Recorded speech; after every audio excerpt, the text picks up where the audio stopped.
বিসমিল্লাহির রহমানির রহিম। আসসালামু আলাইকুম। কেমন আছেন সবাই? আশা করি অনেক ভালো আছেন।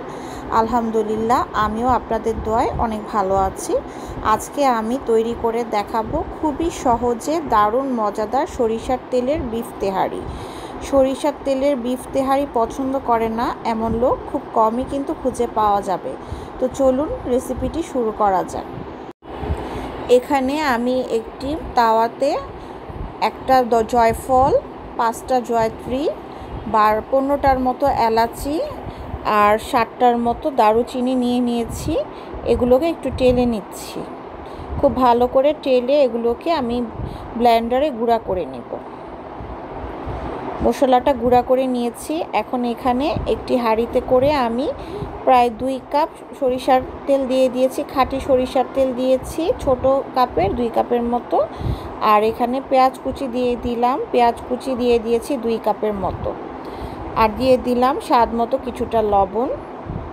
ছোট কাপের 2 কাপ পেঁয়াজ কুচি আছে আর 2 কাপ সরিষার তেল আছে। যেহেতু আমি পোলাও রান্নাতে কোনো আলাদা তেল বা ঘি ব্যবহার করব না, এই তেলটাতেই পুরাটা রান্না করে নিব, তাই তেলটা আমি একটু বেশি দিয়েছি। পেঁয়াজটা মোটামুটি ভাজা হয়ে গিয়েছে। লবণটা আপাতত আমি 1 চা চামচ দিয়েছি, লাগলে পরে আরও দিব। খুব ভালো করে পেঁয়াজটাকে ভেজে নিতে হবে।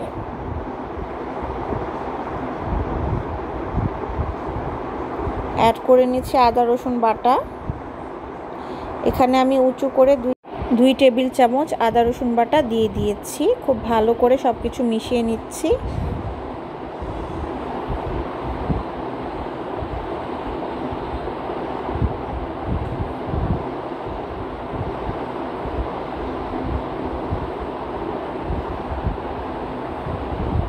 এখানে গুঁড়া করে রাখা মশলাটা দিয়ে দিচ্ছি।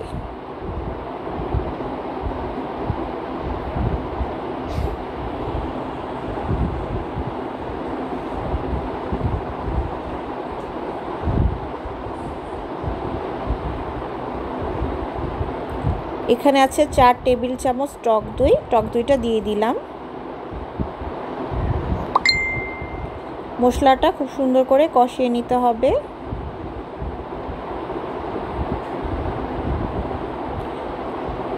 আমি অফ ক্যামেরাতে সামান্য একটু পানি অ্যাড করে নিয়েছিলাম, আধা কাপের মতো।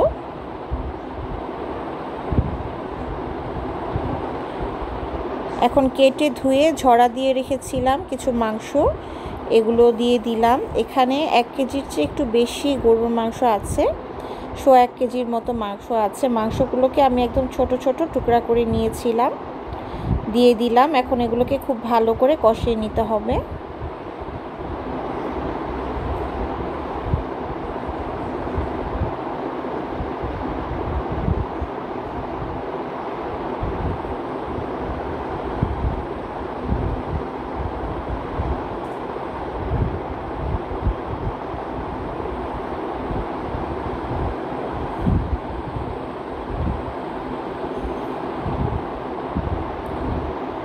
খুব ভালো করে গরুর মাংসটা কষিয়ে নিয়েছি। এখন এখানে 12টা কাঁচামরিচ আছে, কাঁচামরিচগুলোকে আমি একটু ভেঙে দিয়েছি। যেহেতু এখানে কোনো প্রকারের ঝাল মশলা ব্যবহার করিনি বা মরিচ গুঁড়া দেইনি, তাই কাঁচামরিচটা একটু বেশি করে দিতে হবে। এছাড়াও বিফ তেহারিটা শুধু কাঁচামরিচ দিয়ে রান্না করতে হয়। বেশি করে কাঁচামরিচ দিলে ফ্লেভারটাও সুন্দর হয়, খেতেও মজা হয়।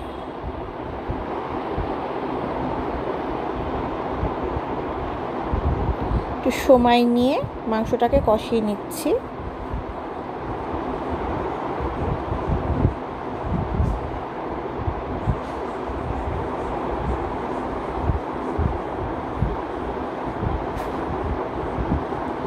মাংসটা কিন্তু কষানো হয়ে গিয়েছে অলরেডি, উপরে তেল উঠে এসেছে।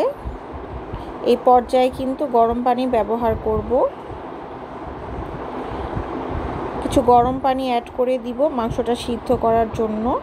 আমি এখানে বড় একটা মগের 2 মগ গরম পানি অ্যাড করে নিয়েছি, ফুটন্ত গরম পানি অ্যাড করে নিয়েছি। আর চুলার ফ্লেমটা মিডিয়াম রেখেছি।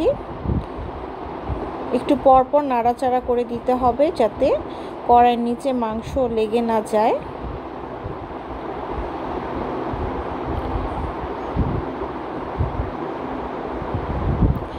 আমি কিন্তু অফ ক্যামেরাতেও মাংসটা বারবার নাড়াচাড়া করে দিয়েছিলাম।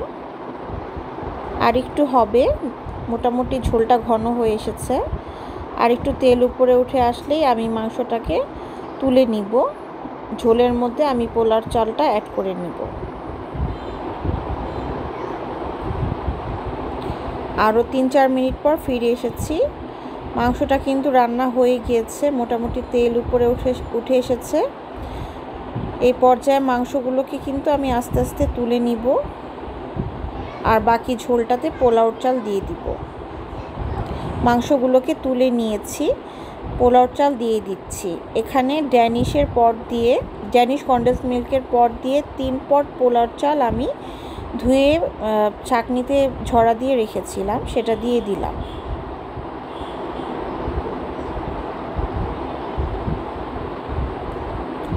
খুব ভালো করে সময় নিয়ে চালটাকে ভেজে নিতে হবে।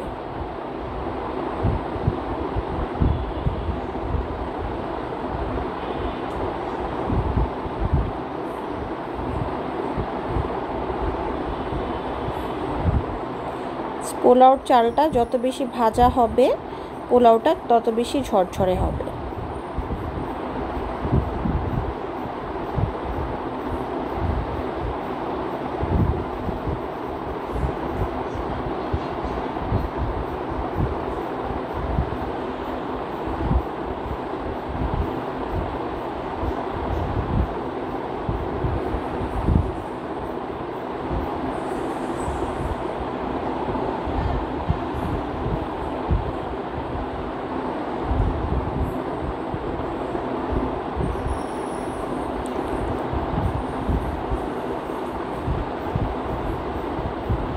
পোলাওর চালটা মোটামুটি কিন্তু ভাজা হয়ে এসেছে। এখন আমি গরম পানি অ্যাড করে নিচ্ছি। 3 পট পোলাওর চালের জন্য আমি 6 পট গরম পানি অ্যাড করে নিলাম। এখানে আমি ফুটন্ত গরম পানি দিয়েছি, অফ ক্যামেরাতে গরম পানিটা দিয়ে দিয়েছিলাম। সুন্দর করে নাড়াচাড়া করে দিচ্ছি। ফার্স্টে চুলার হিটটা বাড়িয়ে দিব, বলক আসার পর চুলার হিটটা একদম লো রেখে রান্নাটা করে নিতে হবে। এই পর্যায়ে আমি গুঁড়া দুধ দিয়ে দিচ্ছি। 2 টেবিল চামচের মতো গুঁড়া দুধ আমি এখানে দিয়ে দিলাম। সব কিছু খুব ভালো করে মিশিয়ে নিচ্ছি।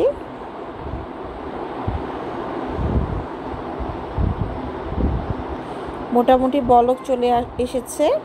এখন আমি আরও কিছু আনাম কাঁচামরিচ দিয়ে দিয়েছি। ফার্স্টে আমি কিছু কাঁচামরিচ ভেঙে দিয়েছিলাম, আর এখন ফ্লেভারের জন্য আমি প্রায় 6টার মতো আনাম কাঁচামরিচ দিয়ে দিলাম।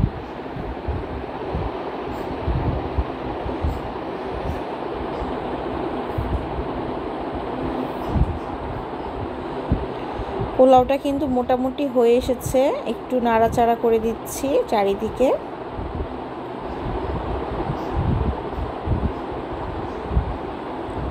এখন মাংসটা অ্যাড করে নিচ্ছি। তুলে রাখা সেই রান্না করা মাংসটা আমি দিয়ে দিলাম। মাংসর সাথে পোলাওটাকে খুব ভালো করে মিশিয়ে নিতে হবে।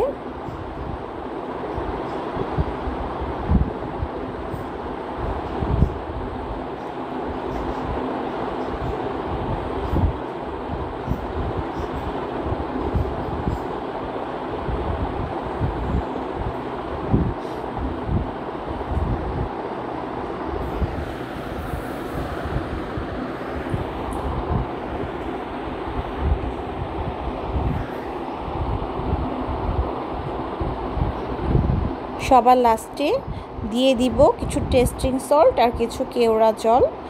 টেস্টিং সল্ট কিন্তু বাবুর্চিরা ব্যবহার করে, এতে করে কিন্তু তেহারির টেস্ট বহুগুণে বেড়ে যায়। আমি এখানে 1 চা চামচ টেস্টিং সল্ট দিয়ে দিয়েছি, আর 2 টেবিল চামচের মতো কেওড়া জল দিয়ে দিচ্ছি। চাইলে গোলাপ জলও দিতে পারেন, যে কোনো একটা দিলেও চলবে। আমি এখানে কেওড়া জলটাই দিয়েছি।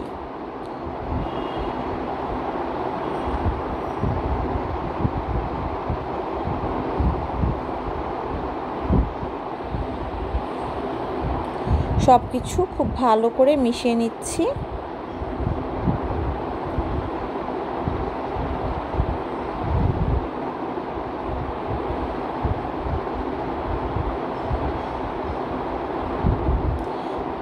সবার লাস্টে যে কাজটা করব, কিছু পেঁয়াজের বেরেস্তা আমি তেহারির উপরে দিয়ে দিব। সেজন্য আমি কিছু পেঁয়াজ এখানে বেরেস্তা করে নিচ্ছি। এখানে প্রায় হাফ কাপের মতো পেঁয়াজ কুচি আছে। পেঁয়াজটাকে আমি বাদামি করে ভেজে নিচ্ছি।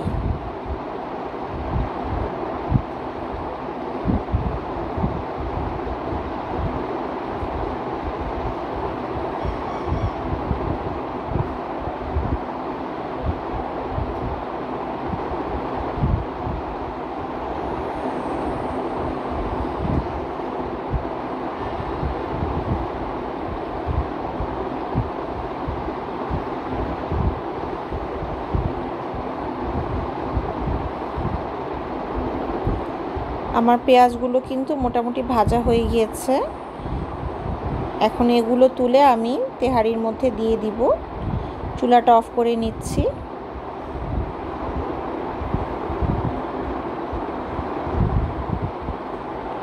পেঁয়াজ বেশি ভাজতে যাবেন না, তাহলে কালো হয়ে যাবে আর খেতে তিতো লাগবে, ভালো লাগবে না।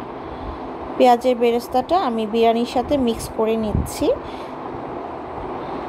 বাবুর্চিরা কিন্তু এই কাজটাই করে, সবার লাস্টে পেঁয়াজের বেরেস্তা করে ওরা বিরিয়ানির সাথে মিক্স করে দেয়। এতে করে ওদের তেহারিটা খেতে খুব দারুণ মজার হয়।